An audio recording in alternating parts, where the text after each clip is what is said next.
हाँ जी भाईजान इस टाइम ਅਸੀਂ ਪਹੁੰਚ ਗਏ ਆ ਉਸਤਾਦ ਜੀ ਕਿੱਥੇ ਪਹੁੰਚ ਗਏ ਆ ਅਸੀਂ ਮਖਦੂਮਪੁਰ ਕ੍ਰਾਸ ਕੀਤਾ ਅੱਗੇ ਖਾਲਕਾਬਾਦ ਦੇ ਕੇ ਨਹੀਂ ਹੁਣ ਮਖਦੂਮ ਟਰਾਲੀ ਦੇ ਥੱਲੇ ਇਹ ਸਾਡਾ ਭਾਈ ਹੈ ਸਾਡੀ ਸਲਾਮ ਦਾ ਵੈਸੇ ਟਿਕਟੌਕ ਲਾਈਵ ਤੇ ਬਣੀ ਹੈ ਭਾਈ ਸਾਜਦ ਲੁੜਕਾ ਸਾਹਿਬ ਉਹਨਾਂ ਦਾ ਪਹਿਲੇ ਦੋਸਤਾਨ ਤੇ ਸਾਡੀ ਇਹਨਾਂ ਦੇ ਥਰੂ ਹੀ ਬਣੀ ਹੈ ਠੀਕ ਹੈ ਅਸੀਂ ਹੁਣ ਉਹਨਾਂ ਨੂੰ ਮਿਲਾਇਆ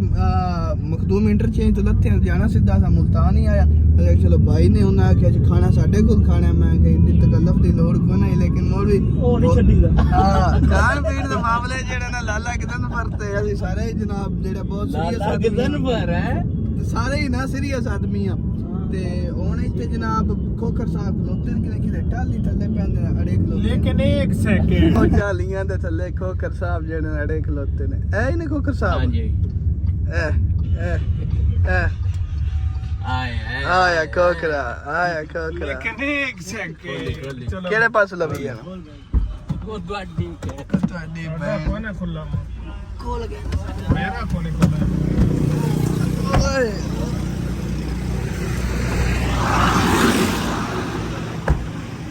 हाँ जी खोकर साहब के इलाके तो जी गए ओके तो के पहुंच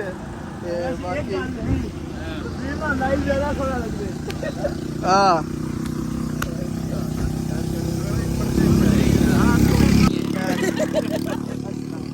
ਇਹਨੂੰ ਸੱਟ ਡਿੱਗੀ ਹੈ ਅਲਹਮਦੁਲਿਲਾ सेहत तबीयत ਜ਼ਬਰਦਸਤ ਭਾਈ ਤੁਸੀਂ ਸੁਣਾਓ ਬਿਲਕੁਲ ਸਾਤ ਬਿਸਮਿਲ੍ਲਾ ਜੀ ਆਇਆਂ ਨੂੰ ਭਾਈ ਗਜ਼ਨਫਰ ਅਲੀ भाई साजिद अली लुड़का साहब भाई मुख्तार अहमद छीना साहब सात बिस्मिल्लाह 12 और